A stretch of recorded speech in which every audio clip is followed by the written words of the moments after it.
নতুন একটা ব্লগে তোমাদের ওয়েলকাম। দেখো, সকালবেলা উঠেই চা করে নিলাম, কারণ আমি মাঝে মাঝে জিরার জল খাই, কিন্তু কাল ভেজাতে ভুলে গেছি বলে সেটা আর খাওয়া হলো না, তাই অগত্যা চাই খেতে হলো। চা খেতে খুব একটা ভালোবাসি না। চা খাওয়ার পর বিছনা টিছনা যা ছিল সেই কাজগুলো করে নিলাম। দেখো, এইদিকে সানার মাম্মাম সকাল সকালই বসে পড়েছে খেলা করতে।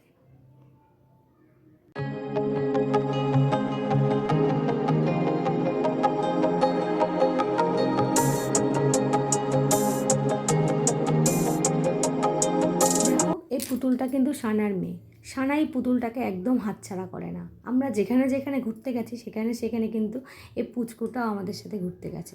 তারপর ঘুম থেকে উঠে বিকেলবেলা এই যে সেই গাছটা, যেই গাছটা সানা পেয়েছিল, অর্জুন গাছ, সেখানে আমরা চলে এসেছি জল দিতে। বিকেলবেলা আমি চলে এসেছি ছাদে। ওই দেখো, ও জল নিয়ে ওখানে খেলছে, আর ওর যে গাছটা পেয়েছিল ওই অর্জুন গাছ, ওই গাছটাকে জল দিয়ে গেল। আর দেখো বাইরের আকাশটা কি সুন্দর লাগছে, পুরো মেঘে ঢাকা। দেখো,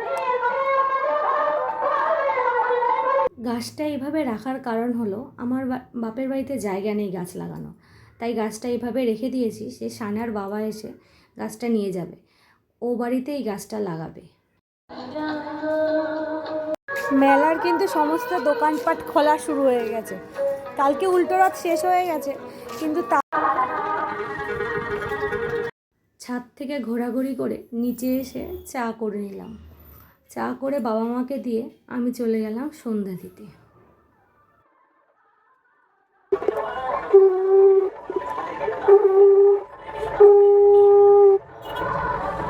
সন্ধে দিয়ে মা ও মেয়ে রেডি হয়ে বেরিয়ে পড়লাম আবার একটু ঘোরাঘুরি করতে।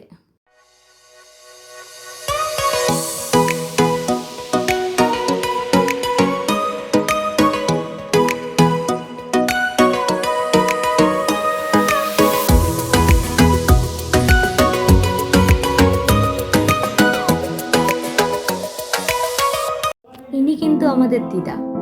এনার কাছে কিন্তু আমরা ছোটবেলা থেকে অনেক আবদার করেছি। দিদা কিন্তু এখন খুবই অসুস্থ হয়ে আছে।